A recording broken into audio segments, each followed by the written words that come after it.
36 is equals to TM, that is opposite over adjacent, PT. So tan 36 degrees is equals to TM. Can I call this T? Let me use T. I can call here X, but let me just continue with it. TM over PT, which is 1050, okay, in meters.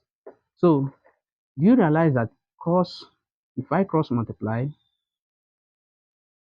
I am going to